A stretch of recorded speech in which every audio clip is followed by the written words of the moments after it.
그렇기에 신이시여, 죄송하지만 이제 더 이상 당신이 필요하지 않다는 결론에 이르렀습니다. 솔직히 말해서 좋은 일이라는 생각도 듭니다. 제 인생을 두고 당신에게 너무 많은 책임을 떠넘겼지만 이제는 제 몫을 스스로 감당해야 합니다. 당신이 저를 당신의 형상으로 창조했다면 분명 저도 할 수 있을 겁니다. 세상을 창조할 수는 없겠지만 세상을 이끌고 있는 사람들이 되도록 지구에 해를 끼치지 않고 더 잘할 수 있도록 독려하면서 세상을 개선시킬 수는 있겠지요. 머지않아 저는 이 세상을 떠날 겁니다. 어디로 갈지는 아직 모릅니다. 제가 왔던 별빛의 세계로 조용히 사라지겠지요. 하지만 이곳에 무언가를 남기고 가기를 바라고 있습니다. 그것이 바로 저의 불멸이니까요. 영국 소설가 줄리안 반스는 이렇게 말했습니다. 나는 신을 믿지 않지만 신이 그립다. 예전에는 저도 그렇게 생각했지만 더 이상 당신이 그립지 않습니다. 혼자 힘으로 해낼 겁니다. 하지만 당신이 도와준다면 정말 감사히 여기겠습니다.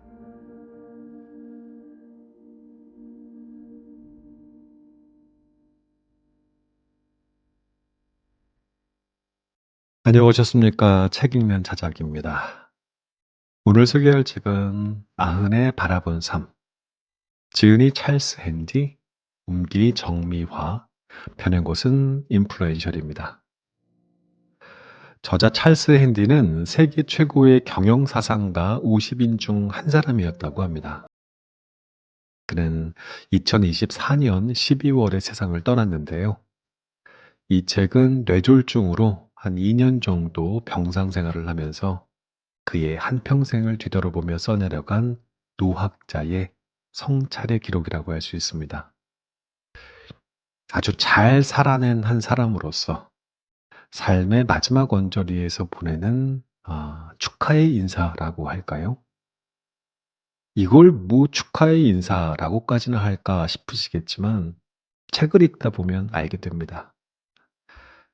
저자는 병상에 누운 채로 삶을 서둘러 정리하지 않았고 끝까지 호기심을 품은 채 하루하루를 바라봤습니다.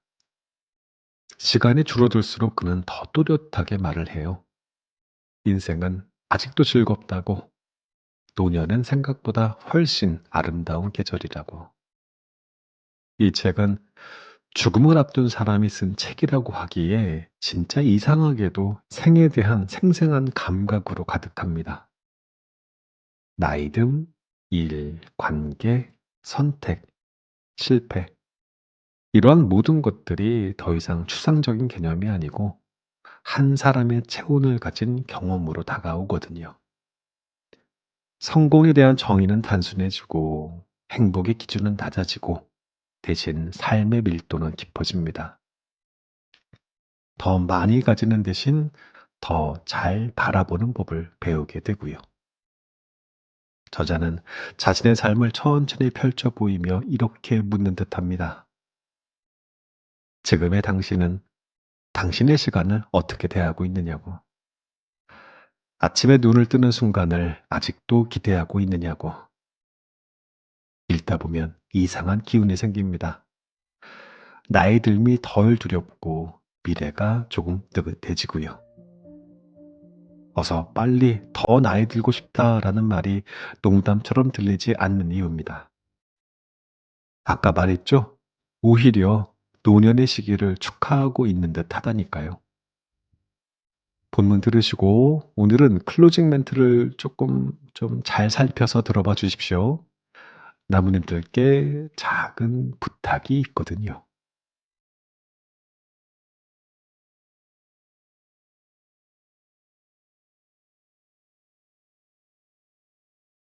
신에게 보내는 마지막 편지. 신이시여, 당신에게 실망했다는 이유로 요즘 당신을 너무 매몰차게 대했던 것 같습니다. 나는 당신께 매번 도움을 청했지만 아무 일도 일어나지 않았습니다. 답이 떠오르지 않을 때에는 나도 모르게 이렇게 생각하고 있더군요. 그건 신만이 아시겠지. 분명 당신은 알고 있지만 아무 말도 해주지 않습니다. 비틀거리다가 또다시 넘어질 때에도 속으로 신이여 일으켜 주소서라고 기도하지만 역시 아무 일도 일어나지 않습니다. 그럴 때마다 저는 당신께 실망했습니다. 어린 시절 저를 지켜준 사람은 당신이었습니다. 약간은 엄격하지만 자애로운 교장 선생님 같았죠. 당신의 규칙만 지키면 모든 일이 잘 될 거라 믿었습니다. 하지만 이제 그 규칙이 내가 누구인지, 이 세상에서 무엇을 해야 하는지는 설명해 주지 못합니다. 도움을 청하고자 하는 마음에 기도할 때면 그저 혼잣말을 하는 것 같습니다. 그런데 곰곰이 생각해 보니 그게 나쁜 일만은 아닙니다. 신학적인 관점에서 당신이 저를 당신의 형상처럼 창조했다면 어떤 의미에서 저는 당신과 같은 존재입니다. 그러니 내 삶에 대한 책임을 지는 것은 내 몫입니다. 모든 것을 당신에게 떠맡기고 실망한 끝에 비로소 깨달았습니다. 결국 내 몫이었던 겁니다. 제가 당신과 같은 존재라면 나 자신 외에는 이야기할 사람이 아무도 없는 겁니다. 그리고 그건 꽤 괜찮은 일입니다. 기분이 좋은 상태라면 나는 내 질문에 꽤 훌륭한 답을 해줄 수 있으니까요. 당신은 왜 저를 이 세상에 두셨을까요? 그 이유를 이제는 조금 알 것 같습니다. 스토아 학파가 로고스라고 부르고 자연사학자 데이비드 애튼버러가 자신의 다큐멘터리에서 지구의 이야기라고 부른 세상을 이루는 거대한 질서의 일부이기 때문입니다. 겨울이 지나면 봄이 오고 봄이 지나면 여름이 오는 것처럼 세상이 조화를 이루고 만물이 결합하는 방식의 일부인 것이지요. 우리는 그 조화의 일부로서 인류를 위해 이 세상에 잘 대처할 필요가 있습니다. 지금 이 순간 기후변화에 맞서 싸우고 어린아이들의 목숨을 위협하는 대기를 정화하고 모든 것의 속도를 늦추고 자연을 가까이 하며 순리대로 살아가야 하지요. 저는 지금 노폭의 들판 한가운데 살고 있습니다. 순리에 따르는 삶이지요. 해가 뜨면 일어나고 해가 지면 잠자리에 듭니다. 온갖 악천후에 시달리지만 저는 이 집이 정말 좋습니다. 고약한 날씨와 거리를 둔 채 집안에 앉아 뼈대처럼 앙상하게 서 있는 나무들의 아름다움에 감탄합니다. 몸이 건강해지면 매일 아침 숲길을 걸으면서 바람에 흔들리는 나뭇잎 소리에서 영감과 힘을 얻고 있습니다. 예전에는 당신에게 다가가고 있는 중이라고 말하곤 했지요. 지금은 그것을 캔터베리 대주교처럼 걷기 명상이라고 부르지만 결국에는 같은 것이더군요. 자연과 더 가까워질수록 더 나은 삶을 살게 되고 그만큼 내 생각도 맑고 유용해집니다. 저는 요즘 그리스 철학자들에게 마음을 빼앗겼습니다. 그들은 신의 존재나 인생의 신성한 목적에 대해 논하지 않습니다. 삶의 목적은 진정한 행복을 추구하는 것이라고, 타인을 돕기 위해 최선을 다하는 것이라고 했습니다. 타인을 위해 자신이 가장 잘할 수 있는 일에서 최선을 다하는 것이라고요. 다시 말해, 작년 기록을 경신하기 위해 마라톤을 뛰는 것은 의미가 없습니다. 하지만 그 마라톤이 어떤 자선단체나 학교에 기부하게 만드는 것이라면 전혀 다른 이야기가 됩니다. 그때 달래기는 자기 만족을 넘어 타인을 위한 좋은 일이 됩니다.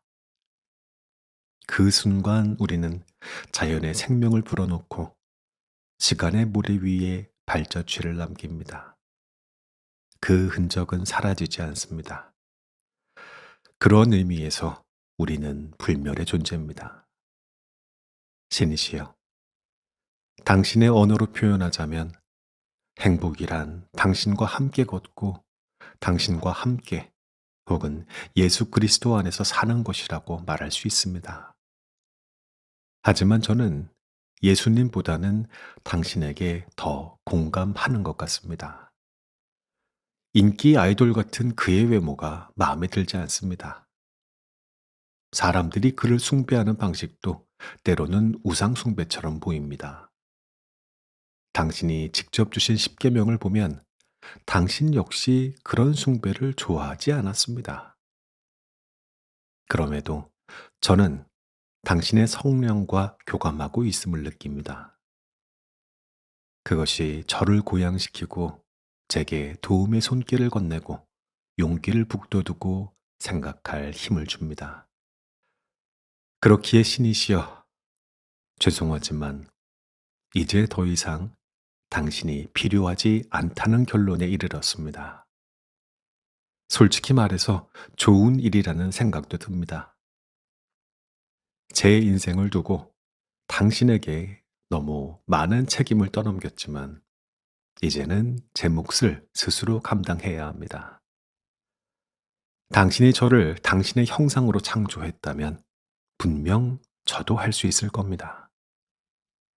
세상을 창조할 수는 없겠지만 세상을 이끌고 있는 사람들이 되도록 지구에 해를 끼치지 않고 더 잘할 수 있도록 동력하면서 세상을 개선시킬 수는 있겠지요.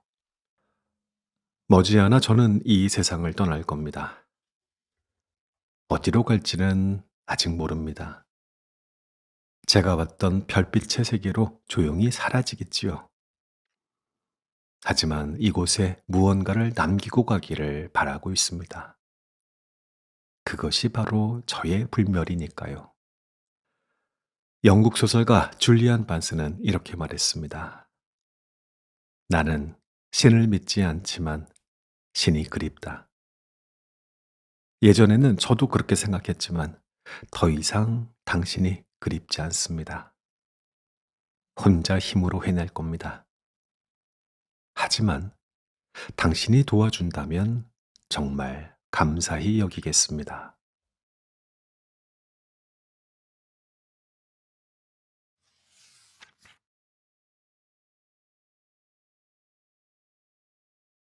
제대로 준비했다면 운은 주어진다. 나는 운을 믿지 않는다. 아니, 좀 더 정확하게 말하자면 운은 스스로 만드는 것이라고 믿는다. 누군가는 이렇게 말했다. 운이란 준비가 기회를 만났을 때 생기는 것이다. 영국인들은 대체로 개인의 노력을 경시하며 그냥 운이 좋았을 뿐이야 라고 말한다. 물론 나도 운이 따랐던 순간들이 있었다. 하지만 골프 격언을 빌리자면 연습을 많이 할수록 운은 더 좋아진다. 전해지는 바에 따르면 나폴레옹은 장군에게 필요한 유일한 자질로 운이 좋은 것을 꼽았다고 한다. 내 생각에 그 말은 무슨 일이 일어나든 대처할 수 있도록 철저히 준비되어 있어서 결과적으로 운이 좋아 보인다는 뜻인 듯하다. 쉘에서 근무할 때 나는 종종 시나리오 기획팀의 일원으로 참여하곤 했다. 그 팀의 목적은 우리에게 발생할 수 있는 위기 상황을 미리 예측하고 대응법을 찾는 것이었다. 예를 들어, 수에즈 운하 봉쇄나 사우디아라비아의 정치적 붕괴 같은 참사가 실제로 일어난다고 가정하고 어떻게 대응해야 할지에 대해 여러 관리자들과 함께 모의 훈련을 하는 것이었다. 이렇듯 준비를 실전처럼 연습하는 건 아주 좋은 사고 훈련이 된다. 나는 가끔 이런 생각을 한다. 최근 몇 달 동안 집에서 화재 대피 훈련을 하거나 재난 대피 계획을 세운 사람이 우리 중 과연 얼마나 될까? 아주 오래전 아내와 나는 우리 중 한 사람이 장애를 갖게 될 가능성을 진지하게 고민한 적이 있다. 숙고 끝에 미리 대비하자는 결론에 이르렀다. 우리는 집안에 개인 요양 공간을 만들기로 결정했고, 실제로 직접 설계해 집을 수리했다. 이제 나는 그곳에서 아주 편안히 지내고 있다. 상주 간병인이 나를 돌보며 식사를 챙겨주고 있고, 아래층 본체에는 딸이 거주하고 있다. 이 모든 것이 가능한 건 우리가 시간과 돈, 그리고 인내심과 건강이 있었을 때 미리 계획을 세워두었기 때문이다. 뇌졸중 후유증을 앓고 있고 나이가 훨씬 많아진 지금의 나로서는 할 수 없는 일이다. 그래서 사람들이 내게 이러한 거처가 있다는 것이 얼마나 행운인지 말할 때면 나는 충분히 수긍하면서도 사실 우리는 이러한 상황을 미리 예상하고 준비했었다라고 말한다. 물론 가끔 운이 좋았다고 그냥 맞장구를 친다. 마치 내 노력이 아니라 정말 운이었던 것처럼. 결국 나는 이 말을 하고 싶다. 준비하라. 재난 대비 계획을 세워두면 정말 재난이 닥쳤을 때 당황하지 않고 버텨낼 수 있다.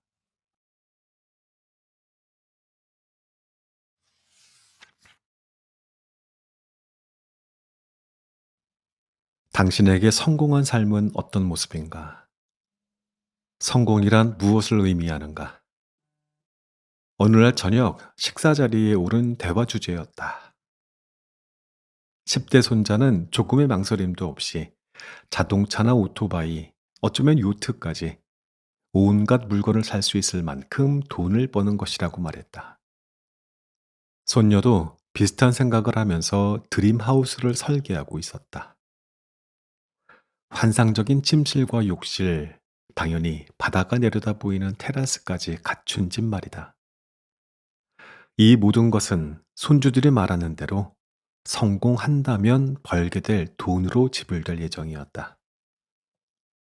손자가 물었다. 할아버지는 성공이 뭐라고 생각하세요? 나는 이렇게 답했다. 얘들아, 잠시 나와 같이 나가자. 내 할머니 묘소를 보고 싶구나. 손주들은 아내가 세상을 떠났을 때 다정했던 한 친구가 묘지에 심으라며 설광화 몇 송이를 보내줬다는 사실을 몰랐다. 나는 설광화가 잘 자라고 있는지 확인하고 싶었다. 아내의 묘지는 우리 집에서 불과 몇백 미터 거리에 있었기 때문에 손주들과 함께 그곳으로 향했다. 그런데 도착해서 보니 정작 아내의 묘지에는 설광화가 보이지 않았고 오히려 근처에 있는 다른 무덤에 가득 피어 있었다. 설광화 스스로 옮겨간 건지는 알 수 없지만 도처에 자리를 잡고 있었다. 우리 친구와 이웃의 무덤까지 묘지 곳곳은 물론 심지어 묘지 옆 골목길의 울타리까지 퍼져 있었다. 문득 이런 생각이 들었다. 이 설공아들은 아내의 친구들일 거야. 생전에 아내는 주변 사람들을 사랑했고 그들의 사진을 찍는 것을 좋아했다. 그래서인지 친구가 엄청나게 많았다. 아내는 그들과 끊임없이 연락하며 지냈다. 언젠가 한 친구와 1시간 동안 통화하는 걸 보고 물어봤다. 무슨 이야기를 했어? 아내가 답했다. 아, 그냥 이것저것 안부 전화였어.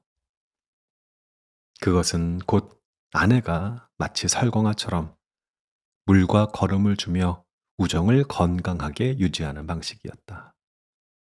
아내는 종종 나에게 이렇게 묻곤 했다. 일요일엔 특별한 손님이 없잖아. 친구네 부부를 점심 식사에 초대할까? 나 역시 아내의 친구들을 좋아했기에 그들은 자주 우리 집에 와주었다. 그러면 아내는 내 좋은 와인을 가져가서는 애정을 한가득 담아 따라주곤 했다.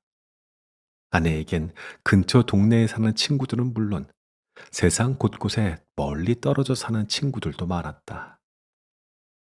그럼에도 아내는 그들과의 인연을 결코 소홀히 하지 않았다. 묘지를 거닐다가 나는 손주들에게 말했다. 정말 아름다운 광경이지 않니? 자, 보렴. 너희 할머니는 이렇게 설공아에 둘러싸여 편히 잠들어 있지. 할머니에게는 친구들이 정말 소중했거든. 그리고 물과 거름을 지속적으로 주며 보살펴야 꽃이 건강하게 자라듯 할머니는 친구들에게도 관심과 애정을 주며 아껴줘야 한다는 걸 알았지. 그래서 지금 할머니는 이렇게 친구들에게 둘러싸여 있는 거란다. 나는 말을 이었다. 그러니 너희도 살면서 친구들과 계속 연락하면서 진심 어린 사랑을 보여주거라. 언젠가 너희가 세상을 떠날 때 여기 설광아처럼 수많은 친구들에게 둘러싸여 있으면 좋겠구나. 아내가 나에게 해준 가장 큰 찬사는 바로 이 말이다. 당신은 내 가장 친한 친구야. 나는 그녀의 수많은 설광아 중에서도 으뜸 설광아였던 셈이다. 정말 대단한 명예이자 진정한 성공이었다. 아내는 아주 행복하게 사랑을 주고받는 삶을 살았다. 나는 이보다 더 성공적인 삶을 상상할 수 없다. 세상에 있는 돈을 모두 합친 것보다 더 가치 있는 삶이다.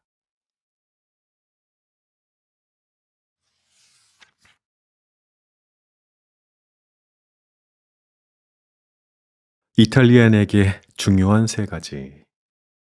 오래전 어느 아침 BBC 라디오 투데이에서 불과 2주 사이에 세 번이나 이탈리아 정부의 내각이 무너졌다는 뉴스를 들었다. 진행자 존 험프리스는 한 이탈리아 언론인을 연결해 인터뷰를 진행했다. 이번 사태는 국가적으로 매우 중요한 문제지요. 그 언론인은 이렇게 답했다. 아주 심각한 문제입니다. 하지만 중요하지는 않습니다. 이탈리아 사람이라면 누구나 그렇게 말한 이유를 이해했을 것이다. 나 역시 알 것 같았다. 이탈리아인의 생활은 국가보다 지역 공동체 중심으로 돌아가기 때문이다. 경찰이 있고 세금을 내고 주민등록을 하는 마을이 바로 생활의 중심이다. 외교 관계나 국가 세무 등 로마에서 벌어지는 일들은 흥미롭고 동시에 심각하다. 하지만 정치 체제의 변화는 실제로 그 분야에 종사하는 전문가들에게만 흥미로울 뿐이고 대부분의 사람은 신경조차 쓰지 않는다. 이탈리아 마을의 광장에서는 두 여성과 한 남성이 열띤 논쟁을 벌이는 모습을 쉽게 볼 수 있다. 가까이 다가가 들어보면 정치적인 논쟁을 벌이는 게 아니라 일요일에 먹을 점심 메뉴에 관해 이야기하고 있다는 것을 알게 된다. 그걸 보면 생각하게 된다. 우리 인생에서 중요한 건 무엇이고 그저 심각한 건 무엇일까? 이탈리아인들이 중요하게 생기는 3F에 깊이 공감한다. 바로 가족, 패밀리, 친구, 프렌드, 그리고 음식, 푸드이다. 이 세 가지가 잘 유지되면 어떤 일이 일어나도 인생은 계속된다. 즉, 내가 당부하고 싶은 말은 가족을 잘 돌보라는 것이다. 공과금 납부는 다음 주로 미뤄도 괜찮다. 하루나 이틀 늦게 낸다고 세상이 무너지지 않는다. 일요일 점심은 모든 이탈리아 가정에 매우 특별하고 중요한 시간이다. 이때는 외부인도 환영받고 멀리 떨어져 있던 가족들도 모인다.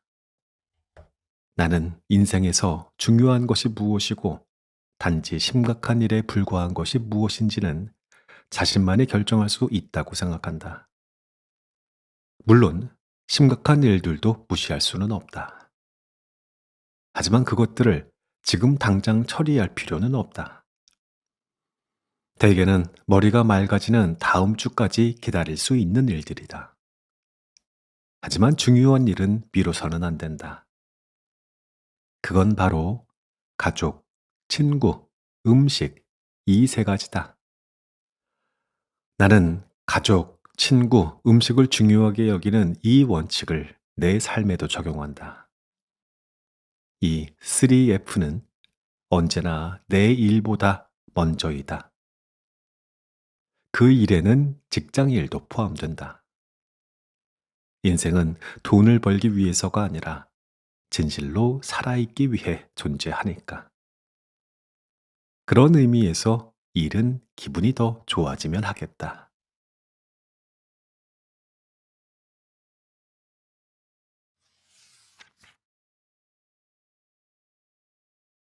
부서진 자리에서 더 강해진다는 것. 어느 날 우리 집에 찾아온 손님이 책 한 권을 선물해 주었다. 한눈에 봐도 묵직하고 특별해 보이는 책이었다. 책 제목이 킨츠키였는데 무슨 책인지 전혀 감이 오지 않았다. 책을 펼치자 그릇과 접시, 꽃병 같은 아름다운 일본 도자기 사진이 눈에 들어왔다. 그런데 자세히 보니 이 물건들은 한때 깨졌던 조각들을 다시 붙여 만든 것이었다. 다만 완전히 새 것처럼 복원된 것은 아니어서 원래 모습과는 전혀 달라 보였다. 일본의 전통 수성 기법인 킨츠키로 수선된 것이었다. 킨츠키 기법은 옷에 금가루, 때로는 은가루나 백금가루를 섞어 만든 접착제로 깨진 조각들을 붙이는 것이다. 접착제가 마르면서 수선된 그릇은 원래보다 더 단단해지고 깨진 조각이 붙은 자리에는 금색 줄무늬가 선명하게 드러난다. 마치 황금빛 흉터 같다. 원래 모습과 같지는 않지만 그 자체로 아름답다.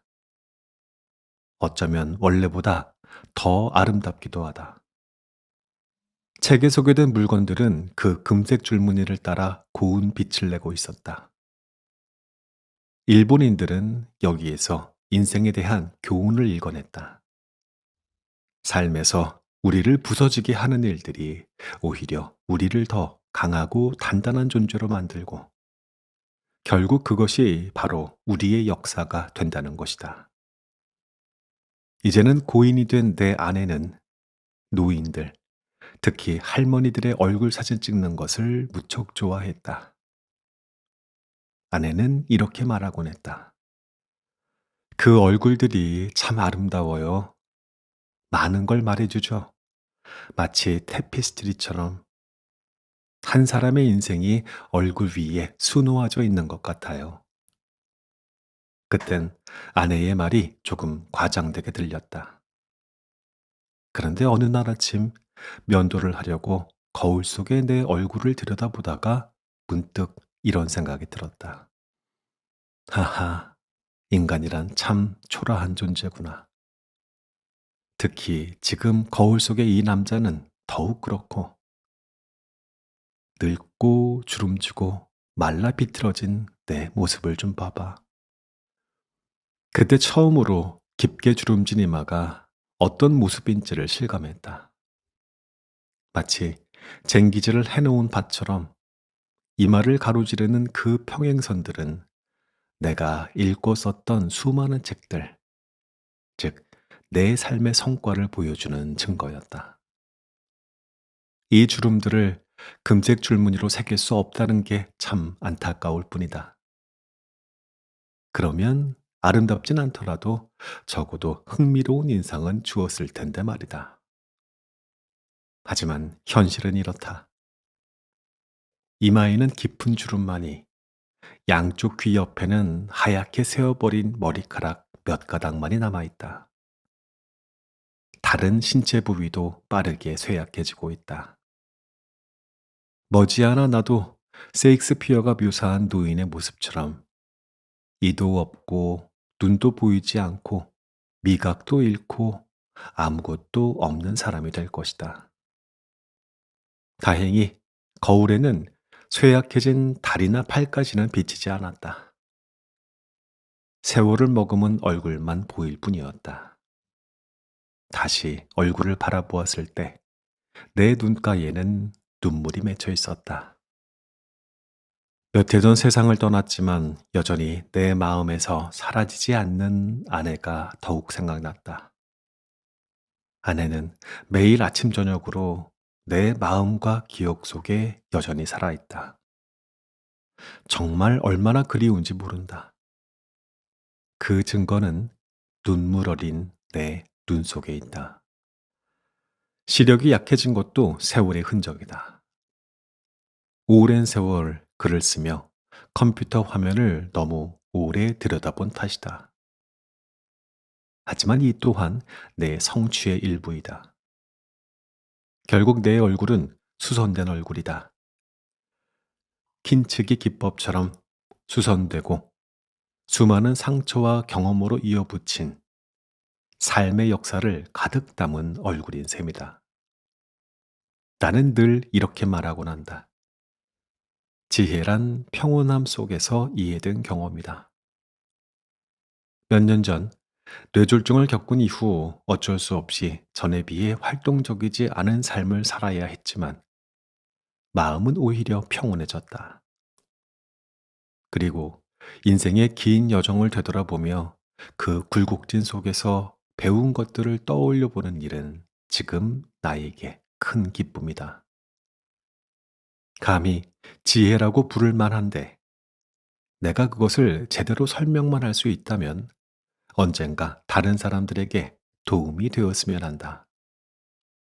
내 얼굴이 내 인생의 테피스트인 것처럼 당신의 얼굴도 마찬가지이다. 그 위에는 당신의 세월과 상처가 새겨져 있다. 그 나름의 아름다움과 흥미를 불러일으킬 텐데 내 아내가 그랬던 것처럼 당신의 얼굴 사진을 찍어줄 사람이 있다면 더욱 그럴 것이다. 미국 소설가 해밍웨이는 이렇게 말했다. 세상은 우리를 부서뜨리지만 그 후에 많은 사람이 그 부서진 자리에서 더 강해진다. 이것이 바로 킨즈키의 철학이다. 넘어져도 다시 일어서면 더 단단해진다. 그리고 그 경험을 통해 성숙해질 것이다. 얼굴에는 상처나 멍이 들 수 있지만 그 흔적은 당신의 얼굴을 흥미롭게 만든다. 13살의 어리고 아름다운 얼굴에는 흠 하나 없을지 모르지만 동시에 아직 역사도 흔적도 없다. 세월이 지나 낡고 다를수록 더 흥미로운 사람이 될 것이다. 특히 그 인생을 평온한 마음으로 되돌아볼 수 있다면 말이다. 킨츠기 기법처럼 자신의 상처받은 부분을 되돌아보고 지혜로 바꿀 수 있는 기회야말로 노년의 축복이라고 말하고 싶다. 흥미로운 사람이 된다는 건 어떤 의미에서 아름다운 존재가 되는 것이다. 이제 나는 아침마다 거울에 비친 내 얼굴을 봐도 움찔하지 않는다. 그저 스스로에게 이렇게 말할 뿐이다. 어이, 나이 든 양반, 당신은 이미 다 겪었네. 그래도 아직 살아있는 게 얼마나 다행인가.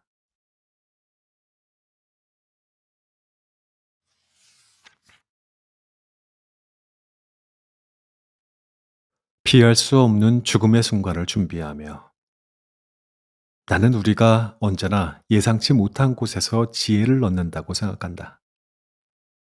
이를테면 청소 아주머니가 자주 쓰는 말이 있다. 바로 괜찮아요. 라는 말이다. 내가 식탁보에 와인 한 잔을 쏟으면 그녀는 곧장 달려와 환하게 웃으며 말한다. 괜찮아요. 내가 이해하기로 그 말의 진짜 의미는 이렇다. 삶의 큰 틀에서 보면 그리 중요하지 않고 곧 잊힐 일이니 신경 쓰지 말라는 뜻이다. 그러니 기죽지 말고 넘어가라는 따뜻한 위로다. 이 단순한 말이 때로는 헷갈리기도 하지만 언제나 이상하리만큼 위안이 된다. 우리가 윈저성으로 이사해 필립 공과 함께 일하게 되었다고 말했을 때에도 그녀는 웃으며 괜찮아요 라고 답했다. 그 낯선 곳에 까다로운 의전 절차 속에서 혼란스러울 때마다 나는 줄곧 속으로 그 말을 되뇌었다. 괜찮아. 그 한마디만으로 마음이 한결 편해졌다. 그리고 정말로 그 일들은 별 문제 없이 지나갔다. 인생이 늘 그렇듯 모든 것은 제자리로 돌아왔다. 그런데 언젠가 그 익숙한 괜찮아요가 전혀 다르게 들려 깜짝 놀란 적이 있었다. 어느 날 아침 눈을 떴는데 몸에 힘이 하나도 없었다. 틀림없이 심장마비가 올 거라는 생각이 들었다. 이미 그런 경고를 받은 적이 있었기 때문이다. 그래서 그녀가 평소처럼 활기찬 목소리로 오늘 아침은 기분이 어떠세요? 라고 묻자 나는 침착하게 말했다. 오늘이 내가 죽을 날인가 봐요. 그러자 그녀는 잠시도 망설이지 않고 말했다. 괜찮아요. 처음에는 몹시 화가 났다. 내 인생의 마지막에 다가왔다고 말했는데 그녀는 별일 아닌 듯 대수롭지 않게 넘겼으니 말이다. 하지만 곰곰이 생각해 보니 어쩌면 그녀 말이 맞는 것 같다. 이 일 역시 삶의 큰 틀 속에 포함된 일부일지 모른다. 내가 50년 전에 심은 호두나무처럼 말이다. 그 나무는 사방에 열매를 흩뿌릴 정도로 무성하게 자랐지만 이제는 나처럼 시들고 약해져서 머지않아 죽을 것이다. 그러면 언젠가는 다른 나무, 어쩌면 호두나무가 아닌 다른 생명이 그 자리를 채울 것이다. 하지만 그 나무 역시 변함없이 정원 입구에서 우리 집에 오는 사람들을 맞이할 것이다. 처음에는 내가 이 세상에서 없어져도 모든 것이 예전과 다를 바 없을 것이라는 생각에 꽤 서글펐다. 하지만 지금은 확신에 찬 스토아주의자로서 그것이 자연의 이치라고 생각한다. 우리가 살면서 겪는 중요한 사건들은 결국 삶의 큰 틀에 의해 정해진다. 다만 그 사건들에 어떻게 반응할 것인지는 오직 우리에게 달려 있다. 그 선택은 우리의 성격을 드러내고 동시에 우리의 성격을 만들어 간다. 그렇다면 나는 죽음이라는 이 새로운 사건에 어떻게 반응해야 할까? 햄릿처럼 나도 준비가 가장 중요하다고 생각한다. 햄릿은 자신의 죽음을 앞두고 이렇게 말했다. 지금이 아니더라도 언젠가는 죽음이 올 것이다. 할 수 있는 것은 준비뿐이다. 나도 이제 준비가 된 것 같다. 내가 해야 할 일은 다 마쳤다. 해가 되는 일보다 좋은 일을 더 많이 했기를 바란다. 인생의 대부분을 즐겁게 지냈다. 사랑하는 이들과 작별 인사도 했다. 가장 좋아하는 풍경에게 작별을 구했고, 마지막으로 가장 좋아하는 와인을 한 모금 맛봤다. 그리고 지금은 침대에 누워 조용히 그때를 기다리고 있다. 만약 이 이야기가 너무 우울하게 들린다면 말해두고 싶다. 심장마비가 올 줄 알았던 그날 이후 나는 내 삶을 돌아보며 사랑했던 모든 사람과 물건에 작별 인사를 하는 그 과정이 매우 평화롭고 솔직히 즐거웠다. 아무튼 피할 수 없는 것을 받아들이면 훨씬 편해진다. 무엇보다 죽음이란 더 이상 책임질 일이 없다는 뜻이다. 걱정할 것이 없다. 심지어 대출금 상환조차 걱정할 필요가 없다. 그건 이제 다른 누군가의 몫이다. 나는 지금 있는 곳에서 그리 멀지 않은 내가 가장 사랑하는 노퍽 시골의 땅 속에 묻힐 것이다. 모든 것은 언젠가 끝나기 마련이다. 호두나무도 좋은 일도 나쁜 일도 내 아내도 다른 사람들도 모두 마찬가지이다. 나의 권에 남는 것이라고는 어딘가에 실린 추모기사와 몇 장의 사진, 그리고 몇몇 사람들의 추억뿐일 것이다. 호두나무는 열매라도 남긴다. 나는 은 조각 몇 개와 몇 가지 생각만 남길 것 같다. 이제 작별을 고한다. 당신에게 주어진 시간, 모든 것이 끝나가는 그 특별한 시간을 마음껏 누리길 바란다.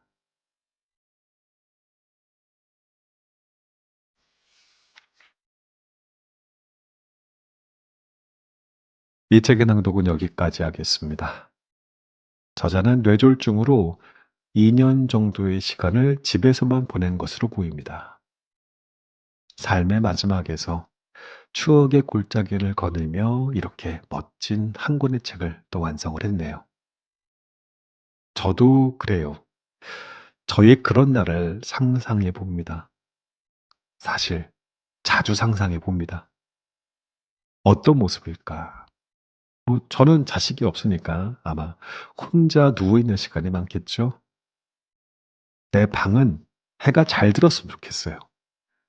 그 아침 햇살이 이불 위로 천천히 이렇게 기어 올라오는 그런 방.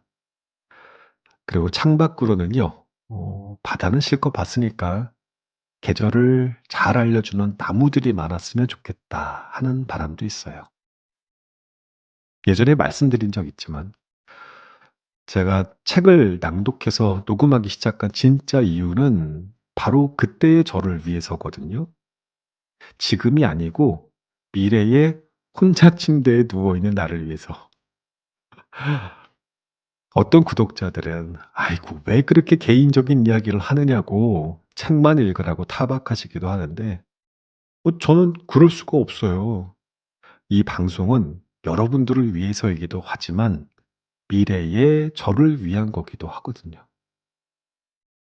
젊었던 시절 나는 이런 책을 읽었고 자전거를 타고 바람을 가르며 달렸던 길들도 보여주고 낯선 나라의 골목길을 헤매며 담았던 풍경들도 보여주고 언제 어디에서 누군가를 사랑했고 프로포즈를 했으며 어떤 날은 이유 없이 우울하기도 했고 또 울었고 어떤 날은 괜히 행복해서 뛰어다녔다고 말이죠.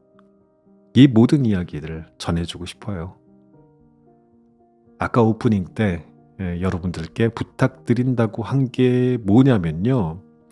아우 너무 쑥스러운 부탁이기는 한데 그러니까 나중에 저에게 침대에서 이 방송 다시 들으면서 댓글을 읽고 있을 햇살에 잘 드는 침대에 누워 있을 자작나무 할아버지한테 한마디씩 좀 댓글 적어주세요. 한 시절 같이 책 읽고 이야기와 우정을 나눴던 벗으로서 아이고 댓글 읽으면서 그 할아버지가 얼마나 좋아하겠어요. 그죠? 해주실 거죠? 뿌잉뿌잉. Found your letters in a box beneath the stair. Dust on every word you wrote there. Coffee stains and train times in the margins. Tiny arrows, hearts, and careless turns of phrase. We were young in photographs in velvet frames, laughing out of focus, calling out each other's names. Did we know it wouldn't last, or did we swear it always would? All that golden, gentle trouble, we almost understood.